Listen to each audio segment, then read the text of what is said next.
जनतेच्या नेतृत्वाचा नायक फक्त बाबा नायक. साक्री, पिंपळनेर आणि निजामपूर या परिसरामध्ये असलेले सौर ऊर्जा प्रकल्प, त्या प्रकल्पांमधून मोठ्या प्रमाणावर तांब्याच्या तारांची चोरी होण्याच्या घटनांमध्ये वाढ झालेली होती. धुळे जिल्ह्याचे माननीय पोलीस अधीक्षक श्रीकांत देवरे यांनी स्थानिक गुन्हे शाखा व संबंधित पोलीस स्टेशन प्रभारी अधिकारी यांना सूचना दिलेल्या होत्या की यातली जे आरोपी आहेत हे तात्काळ अटक झाली पाहिजे आणि त्यातील मुद्देमाल हा रिकवर झाला पाहिजे व अशा प्रकारच्या गुन्ह्यांना 100% आळा बसला पाहिजे.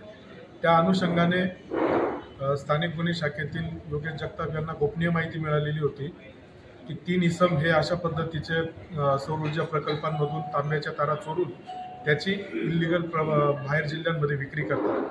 त्याप्रमाणे साक्री पोलीस स्टेशनचे प्रभारी अधिकारी श्री दीपक वळवी सरांनी त्यांची एक टीम तयार केली व स्थानिक गुन्हे शाखेची एक टीम, त्यामध्ये सहाय्यक पोलीस निरीक्षक सहारे, तुषार सुनेवशी, सदेसिंग चव्हाण, अतुल निकम, महेंद्र सपकाळ या सर्वांची टीम सदर आरोपींच्या शोधाकामी त्या परिसरामध्ये छापा टाकत होती, त्यांचा शोध घेत होता.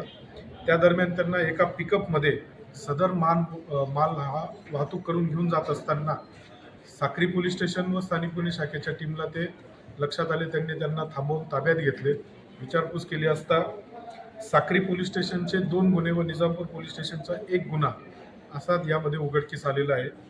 यामध्ये एकूण 3 आरोपी असून मच्छिंद्र भटू जाधव, राहणार जुनीबाडी पेरेजपूर तालुका साक्री, प्रवीण रवींद्र जाधव, जुनीबाडी पेरेजपूर तालुका साक्री, सुलतान नुरा शहा साक्री या 3 आरोपींना आपण ताब्यात घेतलेले आहे व त्यांच्याकडनं एकूण 6,97,000 असा मुद्देमाल ताब्यात घेतलेला आहे.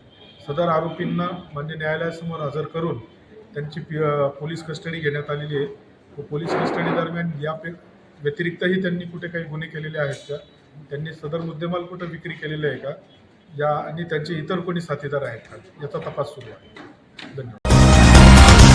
जनतेच्या नेतृत्वाचा नायक फक्त बाबा नायक.